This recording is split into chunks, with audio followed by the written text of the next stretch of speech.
What happened in the very beginning? Before us, before planets or the sun?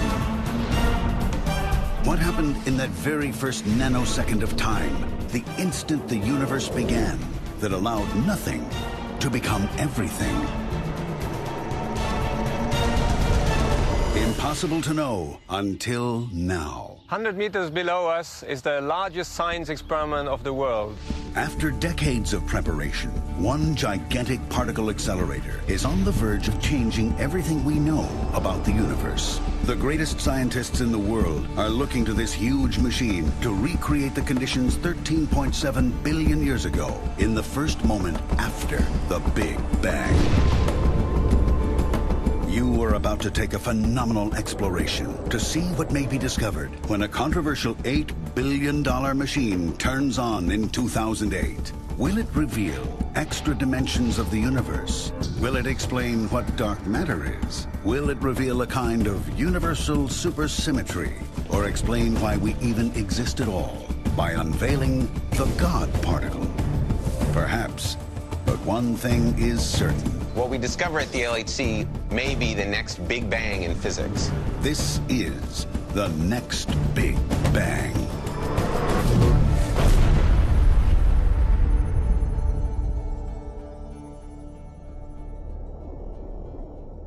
Hi, I'm David Kaplan. I'm a particle physicist, and over the next hour, I'm going to try to explain why we're building the largest science experiment in the history of the planet. It's called the LHC.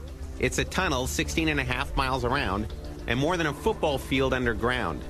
It's filled with the most amazing technology in existence. LHC stands for Large Hadron Collider, meaning it's very big and it accelerates and collides hadrons, which are particles. We do this to see deep into the makeup of everything.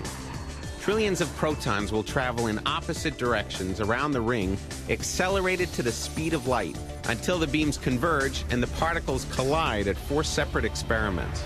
And it's here, at these 4 points, from these powerful particle collisions, that David and other physicists will get a clear picture of the universe's beginning.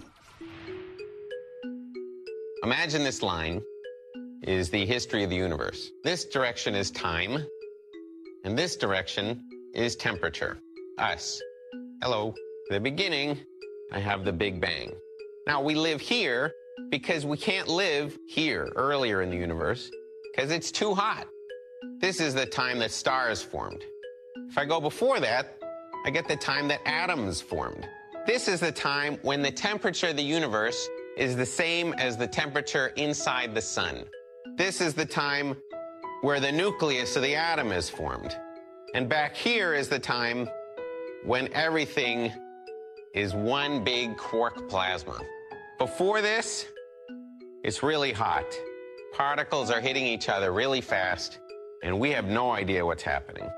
The only way to find out what this is to build a collider, smash particles together at that temperature, and then see what we see. The LHC's massive underground footprint is located in France and Switzerland. Particle beams will literally come from opposite sides of the border in order to collide. Really, really hard. Particle physics is the study and the search for what things are made of. What are the fundamental particles out of which everything is made? Particles are everywhere. They make up everything. The mountains and the sky, trees, cows, grass, birds, soil, people, all particles. What makes any one object appear different from any other is simply the way the particles are combined. But if you look deep inside anything, say water, you find molecules made of atoms. Atoms are made of particles like protons and neutrons, which are made of even smaller particles called quarks. In the early universe, there were no atoms. Quarks and other particles were just smashing into each other at super high energies. In order to reproduce that state, the LHC must collide protons at the speed of light. Sometimes we make particles that are much, much more massive than the incoming particles. That's basically because we're transferring the energy of those particles into mass. You can create particles at maybe don't occur naturally. At least they don't occur naturally now, but they occurred naturally very early on in the history of the universe. The more powerful the collisions, the closer we get to the temperature of the Big Bang. To comprehend that, you have to understand what temperature means. What is temperature for a physicist? It's just particles moving. So when your stove is hot, it means all the particles in your stove are moving really fast. And if you make them move faster, it gets hotter. Of course, temperature has to do with energy. When the universe was really hot, well, all the particles of the entire universe were moving very fast and smashing into each other. When you hit something with a hammer, part of the energy, part of the kinetic energy of the hammer goes into heating this stuff up. At high temperature, you have primordial soup of particles, and they continuously collide. When you collide the particles, you're creating huge temperatures, thousands, if not millions of times the temperature of the core of the sun. So, by colliding particles in huge numbers at the speed of light, we reach near Big Bang energies. And enormous energy there is equivalent to this hot temperature at the beginning times of the universe. Now, before particles can collide at the LHC, they have to run through a series of smaller accelerators. So what you do first, you take the proton and you give him a kick. The proton bunches are sent through 4 separate machines, using more and more powerful magnets to increase their speed.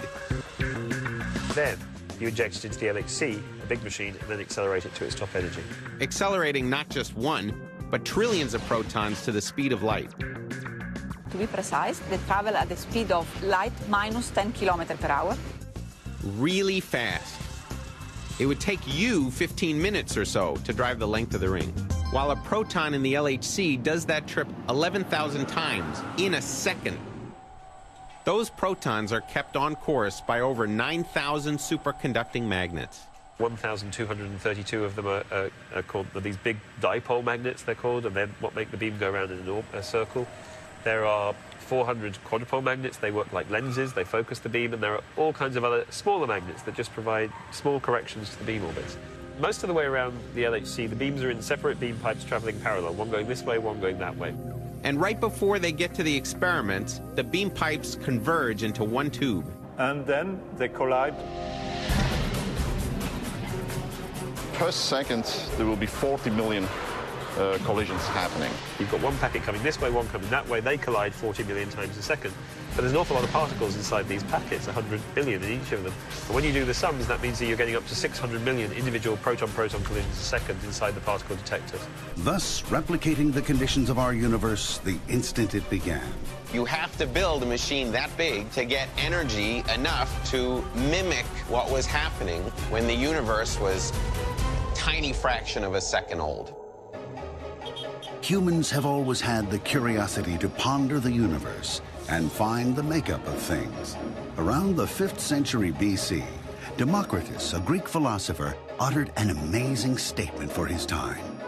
The atom is the smallest indivisible unit. That was a brilliant construct of the mind, you know, that things be made out of tiny little elements like that. There is nothing but atoms and the void. Can you imagine having a theory, being deeply committed to it, and knowing you'll never be able to prove it in your lifetime? Still, Democritus could imagine the atom. And now, we've already managed to look well within that tiny atom and its particles, allowing science to develop a clear picture of our universe 3 microseconds after it began. 3 microseconds. There are about 100,000 microseconds in a single blink of an eye. So since that picture is clear, what did the Big Bang itself actually look like? If I was sitting there watching the Big Bang, Would you have heard the Big Bang? it's very difficult to imagine someone sitting there while space is exploding, because where is the guy sitting? The problem is the Big Bang is not an explosion in space. It's the explosion of space. You can visualize it sort of maybe as a balloon, if you will. But anyway, let's say you could. So you got things moving back and forth inside this balloon. It's getting very hot. And all of a sudden, you take a pin and you pop that helium balloon. Let there be light. Everything that is space is completely bathed in high-temperature radiation, bursting with light. Very quickly, as the explosion dissipates, temperatures lower, particles start to bond and acquire mass, and the universe as we know it begins to form. Even understanding that much, scientists will use the LHC to learn what happened even earlier. We want to roll the tape back and look at that first nanosecond. 1/10 of a billions of seconds after the Big Bang. The very first nanosecond in time. That's 3,000 times earlier than we already know. What strange truths might that reveal? Weird things can happen at the atomic level.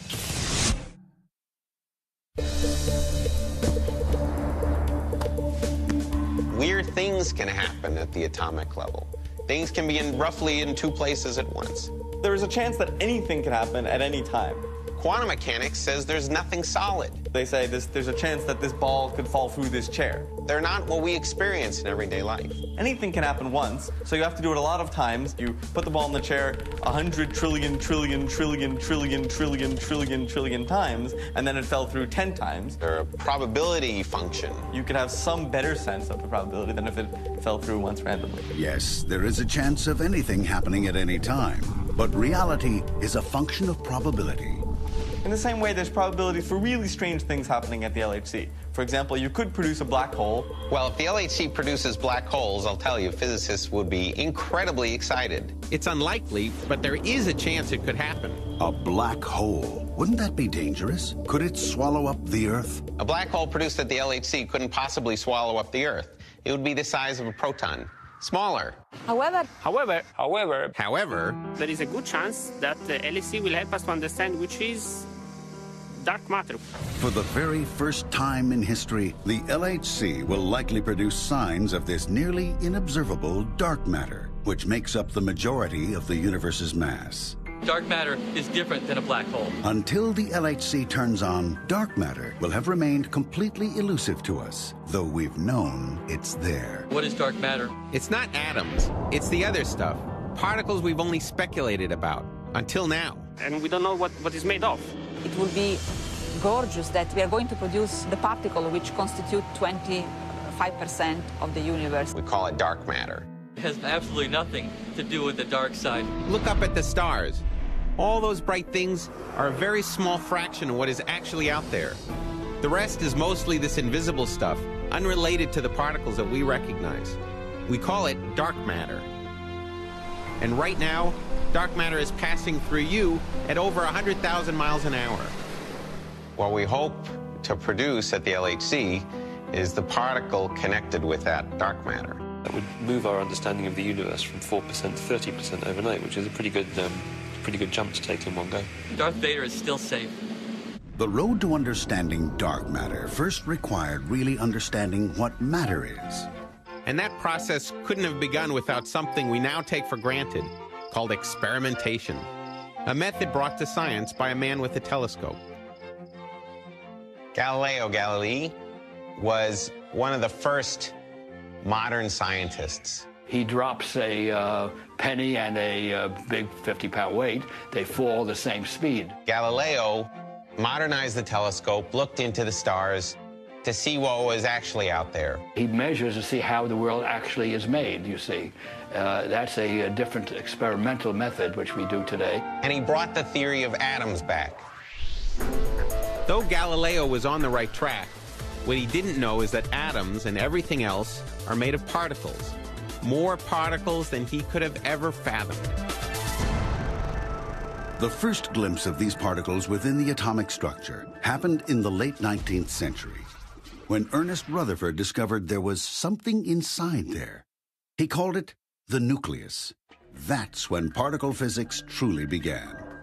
Historically, the first important experiment of this sort would be by Rutherford, turn of the century. This thingy is reproducing exactly what Rutherford did 100 years ago. And he did an experiment where he took the most energetic particles of the day. The radioactive source is spitting out what's called alpha particles. So, for example, if I turn this thing so that the source is directly facing the detector, then I get lots of counts. If I turned it this way, and if atoms were made of jelly, then the alpha particles should pass right through and never get to the detector. Actually, about once every 20 or 30 minutes, you get an alpha particle.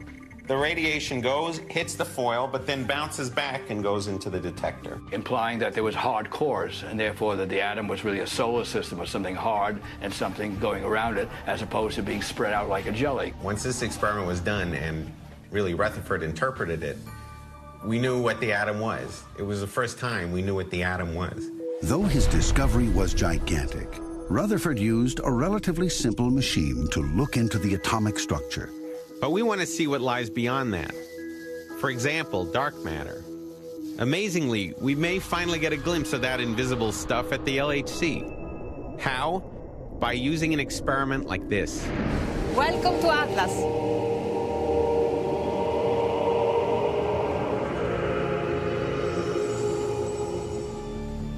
If the LHC is the world's largest microscope, Atlas is the world's most enormous lens, conceived to focus on the smallest particles in the universe. Its huge detectors are designed to examine nearly every kind of subatomic particle known to science, and some that are as yet unknown.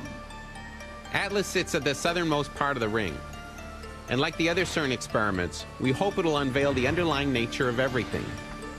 Atlas is a collider detector. It's a big instrument which is used to detect the products of a high-energy collision between two protons. Fabiola is amazing.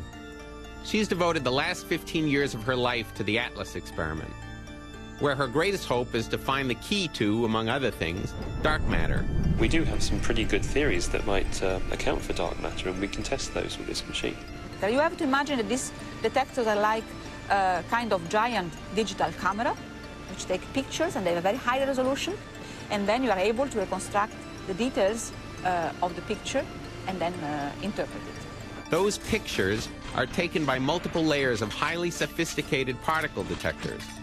Every particle collision at Atlas creates hundreds of additional particles that travel through the detector. The analysis of each particle's path and lifetime tells us what that first nanosecond looked like. And one of those particles holds special interest to Fabiola. There is one called neutralino, which has all the right features to match our present understanding of dark matter. The theory there is that the universe has lots of these particles that could account for dark matter. But it takes an amazing amount of technology to see them. Components of the detectors are made of different materials, which span from silicon, pixel, as small as 40 micron, a micron is 1/1,000,000 of a meter, to very big coils, which are 25 meter long and weight 100 tons. The experiment is an engineering marvel. Here's just some of the massive services that you've got. I mean, it may look a mess, but in actual fact, every cable and pipe is numbered, and we know its routing. It's a big database, but you have to. Because if you want to track a faulty cable or something like that, you need to know where it is. And obviously, when you get to the other end, which may be 100 meters away, you want to know where it's got to go to. The Atlas detectors are capable of recording all of the 600 million collision events per second. Now, if all that data was saved, it would fill up every hard drive on the planet in one day. So a sophisticated trigger system was created to analyze and save in real time 100 of the highest quality collision events out of the millions that happen every second of every minute, of every hour, of every day. That means that every single month, the LHC will produce and analyze about 1.5 million billion collisions. That's a number we call really big. It's one of those boggling physics numbers, similar to the relative size of a grain of sand. Take a grain of sand, a single grain of sand. That single grain of sand has 20 billion molecules in it. Each molecule has 90 particles in it, electrons, neutrons, and protons. If you count all the particles in a single grain of sand, it's the same number, roughly, as all the sand in the Sahara Desert, down 10 feet. So that's a lot of particles. So compared to a proton, a grain of sand is really big. Colliding two particles as small as protons is more difficult than colliding two bullets shot from the Earth and the Moon. So in order to create all those collisions at the LHC, they have to use, well, a lot of protons. The beam is made up of 2,808 bunches, contains 100 billion particles, each of those. Those bunches are lined up every 25 billionths of a second. That makes 280 trillion particles traveling around the LHC at once. So that's a big number. The awesome numbers at the LHC are largely possible due to the invention of a much more humble particle collider, ADA. So this is ADA, which means Anello di Accumulazione. The ring for accumulation. So this is really the first machine of this type. ADA is more than 4,000 times smaller than the LHC. ADA was conceived in 1960 and was realized in less than 1 year. ADA never discovered new particles. But this great leap in physics and technology showed that magnets could move particles in a circle for a long period of time, allowing for the possibility of collisions. It's really the tiny father of all colliders, including the LHC. Here at CERN, the home of the LHC itself, world-class physicists from around the globe are collaborating on a revolutionary experiment. Of course, it's not the first time in history that's happened.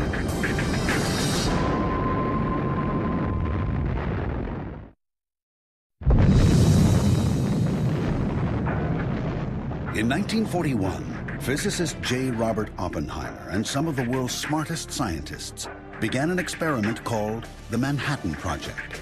Now, all the scientists had to not talk about what they do, which is normally not the way how science works. 4 years behind closed doors later, they had created and tested the atomic bomb. Shortly after that, CERN was created, redeeming the name of science. 12 countries created here in Geneva the CERN laboratory. CERN is not the Manhattan Project.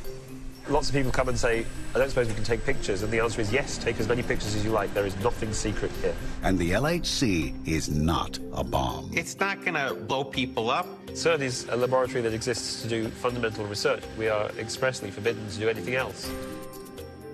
After 30 years of open-door science, CERN took a huge step. In 1983, they began excavating the tunnel for a gigantic particle accelerator. That same tunnel would become home to what is now the LHC, the collider they could only imagine 25 years before. And now, the LHC will begin colliding particles at energies never before reached. By a machine, that is. By replicating the instant after the Big Bang, there are many that believe we will somehow see proof of another astonishing possibility. Extra dimensions of the universe, beyond the three we can see. Real physical extra dimensions of space. Explain that one, David. What is extra dimensions? Oh my God. There's this, and there's this. 3D, you know, things are in 3D. We think of X, Y, and Z, so 3 dimensions of space, and then time. An extra dimension would be another direction that's, you know, at a right angle to those 3. But you can't imagine that. Though it's nearly impossible to visualize extra dimensions, just remember that a microbe inside a piece of paper could never visualize a universe beyond that 2D piece of paper. By definition, it has to be very small because we don't observe it in day-to-day life. In other words, we don't live in that 5th, 6th, or 7th dimension. How do you look at something small? How do you see something small? Sometimes you have to look big to see something very small.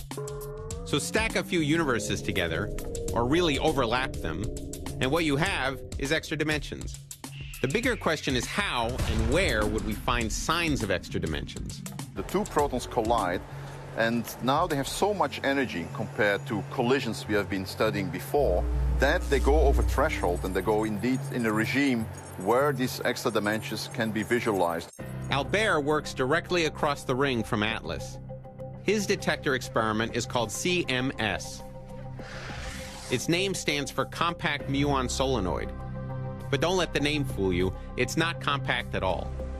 It's a 15-meter high experiment, and it's about 24 meters long, so it's not small. Welcome to CMS. The heart of CMS is the single largest and most powerful superconducting magnet ever built. If all the energy was released from the magnet at once, it would be enough to melt 20 tons of gold instantly.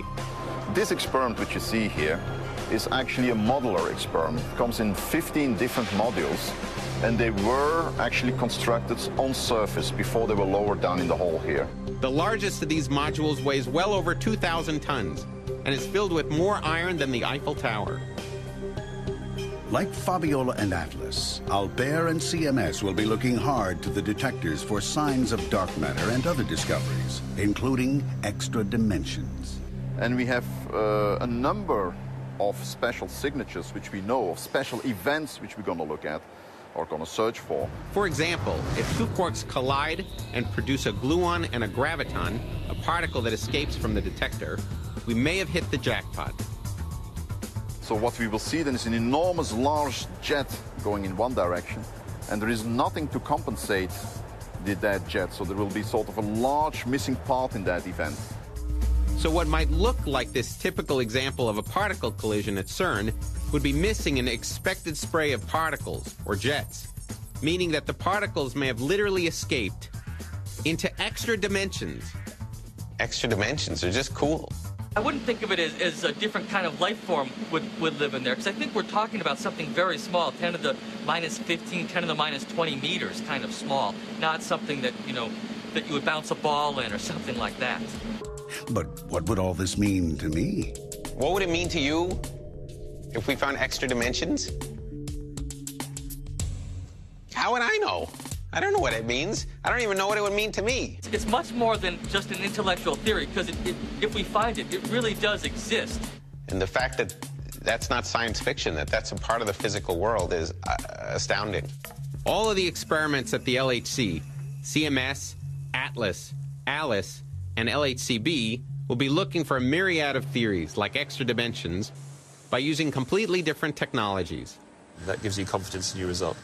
One thing they have in common is the enormous amount of data they have to deal with. We will have about 10,000 CPUs to analyze LHC data here at CERN. There will be a number of very large computer centers around the world, which are all going to be connected on what is called a computing grid. And with this computing grid, it will be like having a single computer with more than 100,000 processors. It boggles my mind. So what does the rest of the world get out of all this? Aside from the myriad of scientific breakthroughs that have occurred at CERN over the years, there have also been quite a few unexpected benefits that have been born there as well. The World Wide Web was invented at CERN, as you know. In the first stages of creating this computing grid, the IT department at CERN developed a method for using the existing internet structure to post information to physicists around the world. CERN had what they needed, so they gave away the infrastructure, calling it the World Wide Web. Yeah, fine. The web came from the LHC. And you use it every single day, as well as other physics-generated toys. And quantum mechanics, of course, is why you get these cell phones and radio and all these bourgeois comforts we wouldn't live without anymore. I'll have to take it, excuse me. It's science who develops the ideas, and sometimes we can even manage to make it useful for others. The fact that the World Wide Web is something that is a spin-off of what they're actually trying to do gives you a sense of the intensity that people have in attempting to answer these questions. And that same intensity may have led us to the verge of finding the God particle. So why do we keep trying so hard to collide particles together? For one reason, we know there's something missing. Something we should have been able to see long ago. So we keep at it.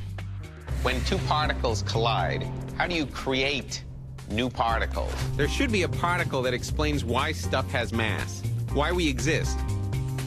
Some call it the God particle.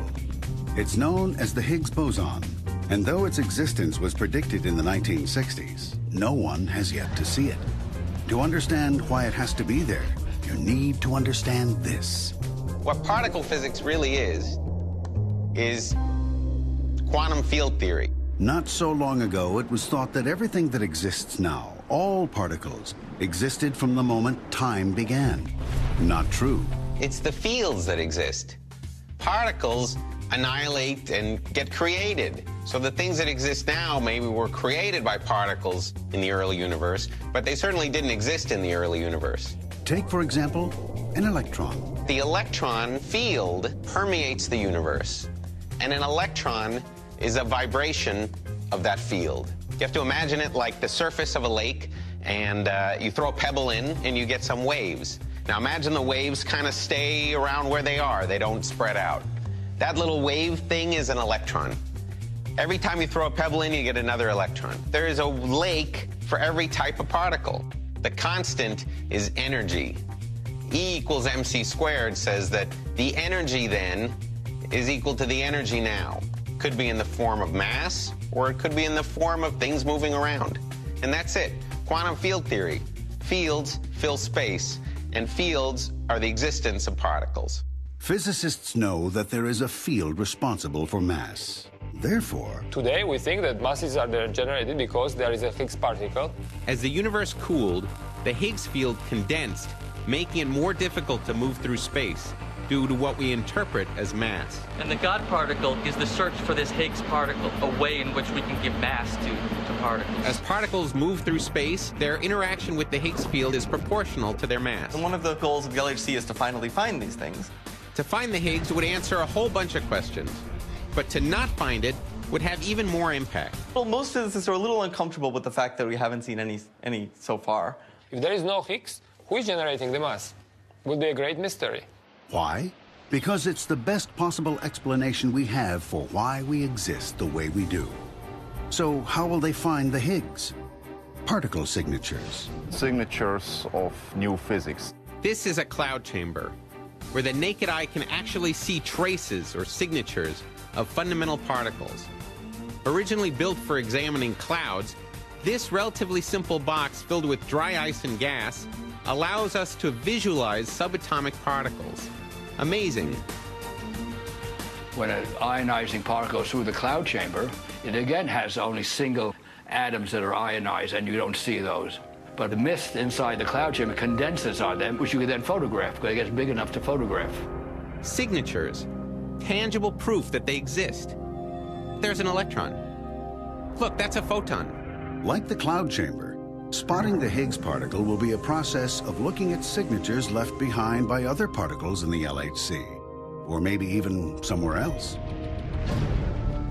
This is the Tevatron. It's also just outside Geneva, Illinois. At 1/4 the size of the LHC, it is the largest, most powerful collider presently in operation. So we're in the Tevatron tunnel, a 4-mile-long ring, the final stage of the accelerator at Fermilab. The Tevatron was critical to the development of the superconducting magnets that would later become the backbone of the LHC. Tevatron is like time machine because it can produce particles at the beginning of the universe. The physicists here have been searching for the Higgs particle for 25 years. And some say they may find it before the LHC turns on. Will they find the interesting Higgs particle before LHC is on? They have a tiny chance. But once the LHC turns on, the primary attention of all physics, including that of the Tevatron, will be at the LHC. This room is called Remote Operation Center. So that this is where we can monitor what's happening the other side of the globe at CERN. A remote operation center across the globe to look for the God particle. Sir Isaac Newton would be pleased. Isaac Newton was arguably the greatest physicist who ever lived. Imagine a time before modern science when there's a guy who could predict things about nature. This looks like magic to the average person. It was really the birth of what we call all of science. It was proposing something, and not just qualitatively, but quantitatively predicting a result. In terms of our detector, Newton's laws has a huge effect, right? We have to actually build a detector that's structurally sound and stands up to gravity. Newtonian way of thought, approaching the world with a question. Why does this work? I don't know, and I'm not going to assume I know. I'm going to try to answer the question and test to see if my answer is correct. That way of discovering the world is how we live today. It's a Newtonian world, but it's also a quantum mechanical world. It is, in fact, a quantum mechanical world, and it has been since that first nanosecond in history. Quantum mechanics describes the laws that govern the physics of subatomic particles, how they behave. At the quantum level, Newton's laws break down. In our experience, objects obey very strict physical laws of motion and velocity. But in the quantum realm, a particle cannot be said to be in any particular place until it is actually observed. The best we can do is assign it a probability of being at any given point at any given time. Therefore, every particle has a chance of being anywhere at any time, or everywhere at the same time. Pretty complicated, even for some of the smartest people on the planet. In fact, one scientist completely abandoned quantum mechanics after contributing to its inception. Perhaps you've heard of him. You want me to say something about my theories?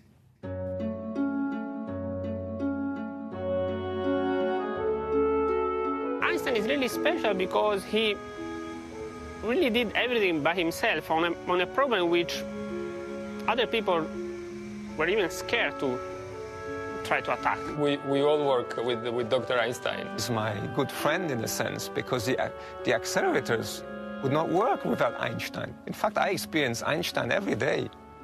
It's become so natural that I'm not even shocked anymore by these concepts. At the end of the 19th century, the physics community thought it had basically figured it all out. We understood gravity, we understood light, electromagnetism. It was almost all complete. There's just a few calculations left to do.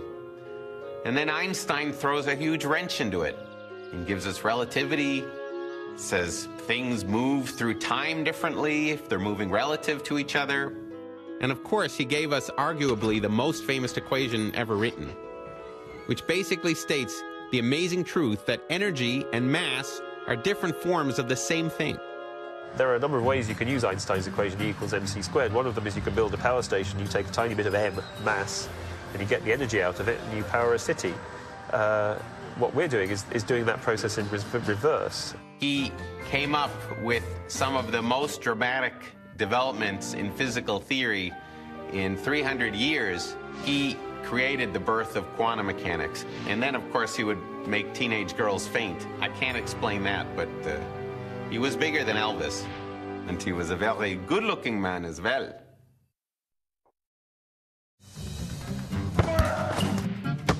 Some people have fears that the LHC might produce something dangerous.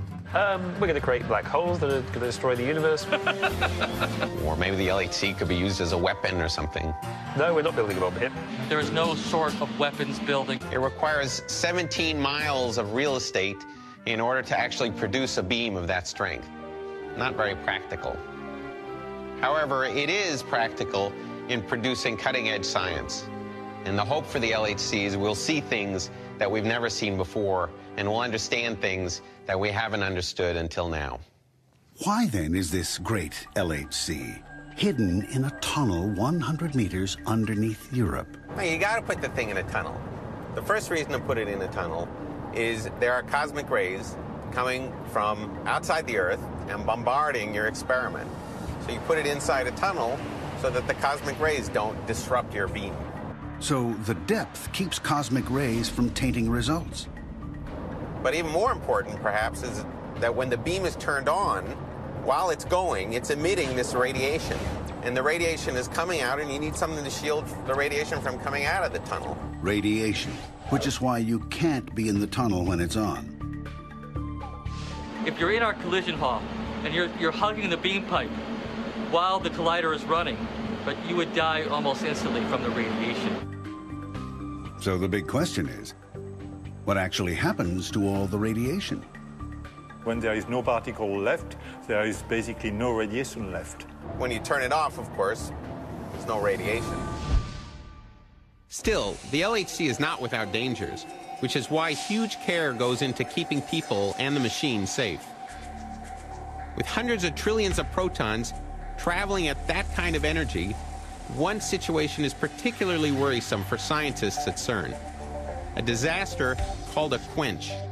When you're steering these protons that are going that fast around and around in a circle, you're doing that using very high magnetic fields. And the way that we generate those magnetic fields is with an electric current flowing in a wire. 12,000 amps of electrical current. Now, considering your entire house only uses about 100 amps, the LHC's whopping 12,000 amps must run through superconducting cable. And to make a cable superconducting takes a lot of work. It's a very low temperature phenomenon. The cable has to be kept extremely cold, about as cold as the dark side of Pluto. In order to get those kinds of very low temperatures, about 260 degrees below zero, we use liquid helium.